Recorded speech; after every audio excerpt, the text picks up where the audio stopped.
नमस्कार दोस्तों, मेरा नाम है मनीष कुमार सिंह और आपका बहुत बहुत स्वागत करता हूं 4 PM महाराष्ट्र में।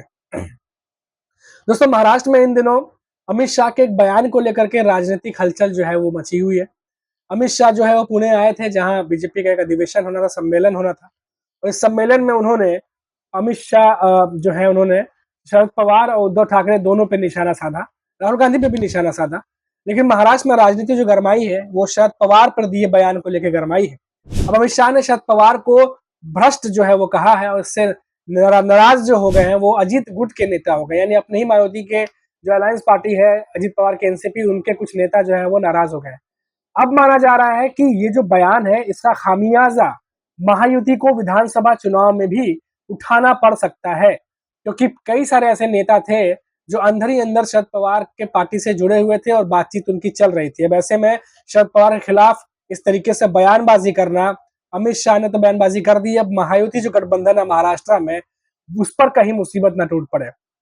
महाराष्ट्र विधानसभा चुनाव 2024 से पहले महायुति में हलचल जो है वो लगातार दिख रही है। दरअसल हाल ही में केंद्रीय मंत्री अमित शाह ने शरद पवार पर एक बड़ा बयान दिया था। उन्होंने भ्रष्टाचार को संस्थागत बना दिया, ये बातें कही। इस पर अब अजित पवार गुट के नेता ने विरोध दर्ज करते हुए कहा है कि केंद्रीय मंत्री द्वारा दी गई ये टिप्पणी अनुचित थी।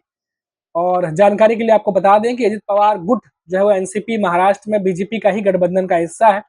और बीते रविवार यानी 21 जुलाई को पुणे में बीजेपी का राज्य सम्मेलन आयोजित किया गया था, जिसमें अमित शाह ने संबोधन किया था। इस दौरान उन्होंने कहा कि अगर भारतीय राजनीति में भ्रष्टाचार का सबसे बड़ा सरगना है तो शरद पवार है।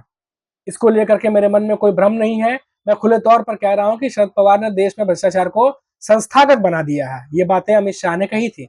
अब देखिए किस तरीके से अजीत पवार गुट के जो नेता हैं कई, वो अब बयान देने लगे हैं। समाचार एजेंसी है पीटीआई, उनके अनुसार कि इस पर प्रतिक्रिया देते हुए अब अजीत पवार गुट के विकास लांडे ने कहा कि बीजेपी को पत्र लिखा है, जिसमें मांग की गई है कि विपक्ष के सीनियर नेता के खिलाफ ऐसी टिप्पणी न की जाए। पिंपरी चिंचवाड़ के वसारी से एनसीपी नेता कहना है कि ऐसी टिप्पणी करना उचित नहीं है, क्योंकि शरद पवार पिछले 60 साल से राजनीति में है और उन पर करप्शन का एक भी दाग नहीं लगा है। विकास लांडे ने कहा कि लोकसभा चुनाव प्रचार के दौरान प्रधानमंत्री नरेंद्र मोदी ने शरद पवार के लिए भटकती आत्मा शब्द का प्रयोग किया था। इसका खामियाजा पार्टी को चुनाव के नतीजों में भुगतना पड़ा। उन्होंने कहा कि बीजेपी को शरद पवार के बारे में ज्यादा ना बोलकर अपनी गलती सुधारनी चाहिए। अगर वे ऐसा करना जारी रखते हैं तो ये आगामी विधानसभा चुनाव में उनके खिलाफ जाएगा। ये बात अब अजीत गुट के नेता विकास लांडे जो है वो कह रहे हैं अपने ही सहयोगी दलों को, शीर्ष नेताओं को, कि शरद पवार के खिलाफ कम से कम बयानबाजी ना करें। अब अजीत पवार जो है उनका क्या रिएक्शन आया, इस पे कोई रिएक्शन आया भी है? अभी तक तो खबर हमने पढ़ रहे थे, रिपोर्ट पढ़ रही थी, अजीत पवार कोई रिएक्शन नहीं आया था। गौरतलब है कि अब महाराष्ट्र में उप मुख्यमंत्री अजीत पवार ने उनके चाचा शरद पवार के खिलाफ दिए इस बयान के बारे में पूछा गया तो उन्होंने किसी भी तरह की प्रतिक्रिया जो है वो नहीं दी है। वहीं बीजेपी की जो सिटी यूनिट के अध्यक्ष है धीरज घाटे का कहना है कि उनके कार्यकर्ता अब शरद पवार पर लगे आरोपों के सबूत के साथ हर वार्ड में जाएंगे। तो ये तमाम बातें जो है वो सामने निकल करके आ रही हैं। कुछ लोग जो है खिलाफ है कि इस तरह के बयान नहीं देने चाहिए थे, और वहीं कुछ लोग ये कह रहे हैं कि जो आरोप लगे हैं उसका प्रूफ लेकर के वो दिखाएंगे ताकि लोगों को यकीन हो। अब पुणे में जो भाजपा का महाधिवेशन हुआ था, जहां गृह मंत्री अमित शाह ने शरद पवार पे जो दो टूक हमला बोला था, उसको लेकर के भी कई सारी बातें अब सामने आने लगी हैं कि तमाम नेता जो है वो बयान देने लगे, अपने अपने राय रखने लगे। इसका परिणाम सीधे अब ये भी कहने लगे हैं, जैसा कि अभी विकास लांडे का मैंने बताया आपको रिएक्शन क्या कहा उन्होंने। कई सारे ये नेता मान रहे हैं कि इसका परिणाम सीधे तौर पर महाराष्ट्र की राजनीति और महायुति के आपसी संबंधों पर दिख रहा है।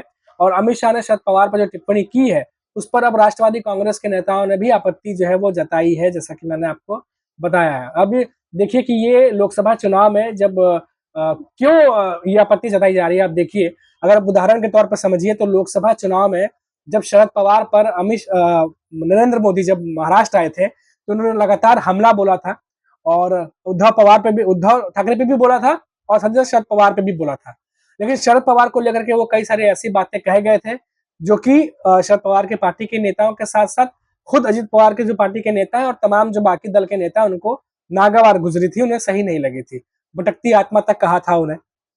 और साथ ही साथ ये वही शरद पवार है जिनकी एक बार नरेंद्र मोदी तारीफ करते हुए भी दिख चुके हैं, लेकिन उस समय पार्टी जो है टूटी नहीं थी। तब अजीत पवार टूट करके बीजेपी में नहीं आए थे, कई सारी ऐसी बातें थी। तब बीजेपी के साथ जो है वो उद्धव ठाकरे का अलायंस था। तो ये सारी बातें जो है वो तब की बातें हैं, पुरानी बातें हैं, जब साथ में हुआ करते थे कभी उद्धव ठाकरे और बीजेपी। लेकिन जब पार्टी टूटी, तमाम समीकरण बने, जोड़ तोड़ हुआ, विधायक 10 उधर हुए, उसके बाद से लगातार बीजेपी जो है वो उद्धव ठाकरे पे हमलावर है। और शरद पवार को लेकर के नरेंद्र मोदी ने, जब उन्होंने कम से कम 18 से 20 रैलियां की महाराष्ट्र में और शरद पवार पर लगातार तीखा हमला किया। उस समय भी कई जो नेता है जो वो कह रहे थे कि जो तीखे हमले कर रहे हैं इसका कहीं उल्टा खमियाजा ना भुगतना पड़ जाए। और आप देखिए लोकसभा चुनाव में बिल्कुल वैसा ही कुछ होता दिखाई दिया। लोकसभा चुनाव में जो तीखे हमले किए गए थे, उनके जो वर्ड इस्तेमाल किए गए थे उसकी तो निंदा हुई ही, लेकिन बीजेपी को आप देखिए 28 में से सिर्फ 9 सीटें मिली और कहाँ 40 क्रॉस करने वाली जो एनडीए गठबंधन थी वो 48 में 17 भी नहीं पहुंच पाई।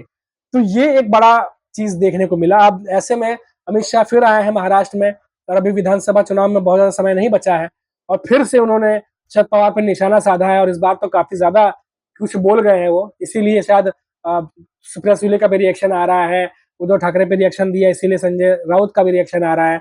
ये तमाम बातें बोल गए हैं। अब इन बातों को लेकर के खुद अलायंस के ही पार्टी के नेता अब चिंतित है कि जो बयानबाजी की जा रही है शरद पवार के खिलाफ कहीं फिर से इसका खामियाजा विधानसभा चुनाव में न भुगतना पड़े, और इसी चीज को लेकर के वो चिंतित दिखाई दे रहे हैं। क्योंकि अभी तक शरद पवार की तरफ से कोई बात इस पर नहीं कही गई है, शरद पवार की तरफ से कोई बयान नहीं आया है। हाँ, हालांकि उनके नेताओं ने इस पर जवाबी हमला जरूर बोला है, लेकिन अभी तक ये बात जो है शरद पवार की तरफ से कुछ भी इस पर नहीं बोला गया अमित शाह के बयान पर।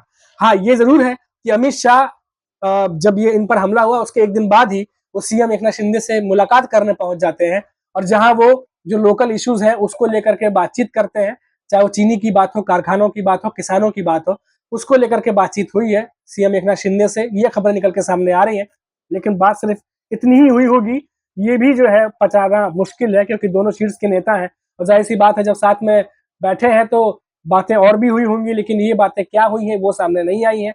लेकिन इतना जरूर है कि विधानसभा चुनाव सामने है और सभी नेता जो है ये बात बखूबी जानते हैं कि अभी से एक दूसरे को घेरना और एक दूसरे पर बढ़त बनाना शुरू करना होगा। और शायद उसी जद्दोजहद में शरद पवार भी लगे हैं और उसी जद्दोजहद में बीजेपी भी लगी है कि एक दूसरे पर बढ़त बढ़ाना होगा, नहीं तो आने वाले समय में कौन किस पर जल्दी हावी होगा कुछ कह पाना बहुत ही मुश्किल है। अब देखिए लोकसभा चुनाव में जो रिजल्ट आया उससे एनडीए गठबंधन जो है उनके हौसले बढ़े हुए हैं और महायुति जो है वो हाशिए पर चली गई थी। लेकिन जो एमएलसी चुनाव हुए उसमें फिर से बढ़त बढ़ा करके अब महायुति ये कह रही है कि इससे कॉन्फिडेंस वापस आया है कार्यकर्ताओं का भी, और इसीलिए विधानसभा चुनाव की तैयारी है। और अभी देवेंद्र फडणवीस कहीं एक समारोह में कह भी रहे थे कि इस बार के विधानसभा चुनाव में महायुति की ही सरकार आनी है, चाहे तो लिख के ले लीजिए। ये बातें देवेंद्र फडणवीस कह रहे हैं। वहीं अगर आप देखिए शरद पवार की बात करिए, संजय राउत की बात करिए, एनडीए गठबंधन के नेताओं की बात करिए, तो वो इस बात से आश्वस्त है कि इस बार के विधानसभा चुनाव के बाद महाराष्ट्र की सरकार बदलने जा रही है और एनडीए की सरकार है वो आने वाली है। हालांकि अब दोनों ही तरफ से सीटों के बंटवारे को लेकर के बातचीत होने लगी है कि 288 सीटें हैं वो कैसे कैसे बांटी जाएंगी आपस में, उसको लेके माथापच्ची शुरू हो गई है, बैठक शुरू हो गई है। साथ ही साथ जो एक बड़ा सवाल महाराष्ट्र में घूम रहा है कि सीएम का चेहरा कौन होगा। मायावती की तरफ से बात करें तो सीएम फेस जो है वो कौन होगा, किसको सामने रखा जाएगा। वही एनडीए गठबंधन की तरफ से बात करें तो वहां भी सबसे बड़ा सवाल है कि सीएम का फेस कौन होगा। हालांकि संजय राउत कह चुके हैं कि उद्धव ठाकरे से बेहतर सीएम का चेहरा अभी इस समय नहीं हो सकता महाराष्ट्र में। तो अभी के लिए फिलहाल इतना ही, फिर लौटेंगे तो बात करेंगे किसी बड़ी खबर पर। तब तक के लिए मुझे इजाजत दीजिए, नमस्कार।